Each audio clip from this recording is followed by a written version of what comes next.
Keeping your truck or SUV up and running has never been more expensive. And for that reason, I'm going to try to save some money and repair this part instead of replace it. I don't want to spend over $300 to replace this, and I don't know exactly what type of metal it is. It's either cast iron or cast steel, but to be safe, we're going to treat it like it's cast iron. I picked up this cast iron welding rod for about 18 bucks, and you can get a stick welder if you don't already have one from anywhere between $40 and $80. They're really inexpensive nowadays, or you can ask almost any grandpa in North America, and they will probably have one in a shed somewhere. The first couple steps are going to be popping out this bushing, cleaning up this part, and tacking it in a way that it's going to be how it was supposed to be oriented from the factory. Then we need to get this nice and hot. You can use an oven, or in my case, I'm just going to use a fire. I've been heating my house throughout the winter with a fire, and the fire's died down pretty far right now. It should be very easy to get this cast above 400 degrees, which is like your minimum temperature that you want to shoot for. We don't want to go like too high. You don't want to go like 1200 or above that. But if you're anywhere between like 400 and 800, you're golden, and it'll be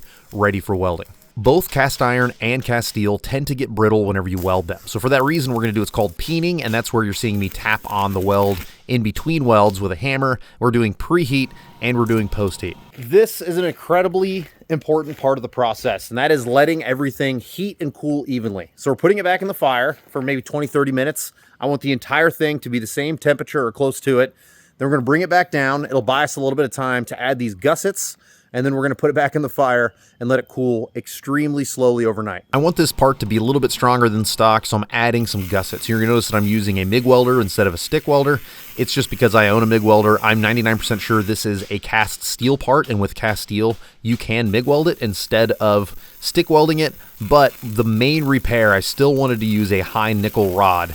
It's just these gusseting plates where I'm going to use a MIG welder because it's just such a cleaner weld. I'm going to let this piece cool down overnight. I'm just going to let the fire die out. I'm going to keep it in there, and then tomorrow morning we should be all good to go. If you're not going to put it in a fire, which I imagine most people wouldn't, and you're just going to use an oven, then cook it at like 450 or so for, let's say, 30 minutes, just enough time to get the entire thing the exact same temperature.